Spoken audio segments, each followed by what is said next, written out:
सबको राम राम और प्रणाम। जय हो माँ भवानी जिउतिया की। आज मैं आपको चीलो सियारों की कथा सुनाने जा रही हूँ। एक सेमर के वृक्ष पर चीलो रहती थी और उसके पास ही में एक झाड़ी में सियारो रहा करती थी। दोनों बहुत अच्छी दोस्त थी। तो चीलो जो भी कुछ लाती थी खाने को, उसमें से कुछ हिस्सा बचाकर सियारों के लिए रख देती थी। एक बार वे दोनों सखियां बैठकर कुछ बातें कर रही थी।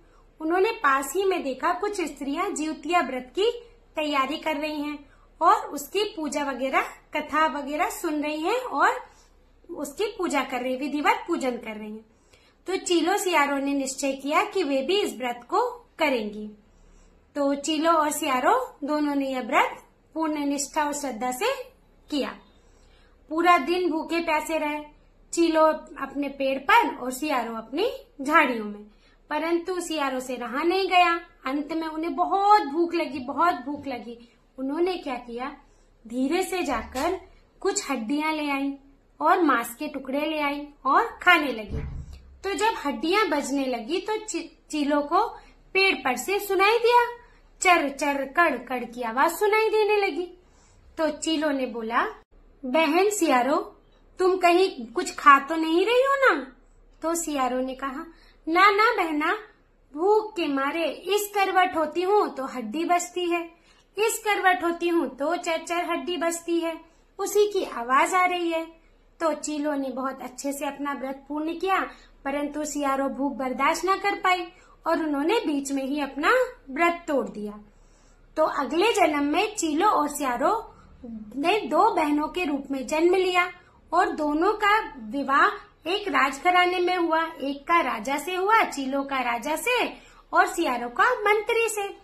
तो चीलो के जितने बच्चे होते अच्छे, स्वस्थ, तंदुरुस्त और हष्ट-पुष्ट होते, परंतु जो सियारो के बच्चे होते पैदा होते ही मर जाते। और सियारो को बड़ी जलन होती चीलो से। उसने क्या किया, चीलो के बच्चों को मारने की पूरी कोशिश की। उनकी कभी गर्दन काटकर मिठाई के डब्बे में रख देती, कभी कुछ, परंतु वे उनके बच्चों को कोई नुकसान नहीं पहुंचा पाई। अंततः पछताकर, रोकर उसने चीलो से जाकर कहा, मैं तुमसे जलनवश, चिड़वश मैं तुम्हारे साथ ऐसा करती थी, ईर्ष्यावश।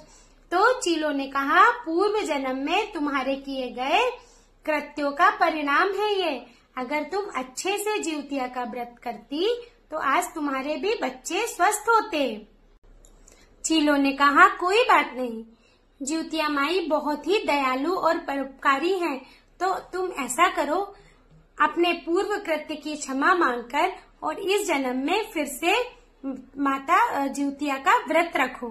तो सियारो ने, जो कि मंत्री की पत्नी थी, उसने प्रण लिया कि हे माँ जिउतिया, मैं इस बार आपका बहुत पूर्ण निष्ठा और पूर्ण विश्वास से आपका पूरे विधि विधान पूर्वक व्रत करूंगी।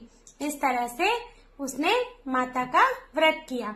जो भी माँ जिउतिया का व्रत करे उसके पुत्र एवं पुत्री को लंबी आयु मिले और माँ जिउतिया सब पर अपनी कृपा बनाए रखे। जय हो माँ जिउतिया की। जय श्री महाकाल।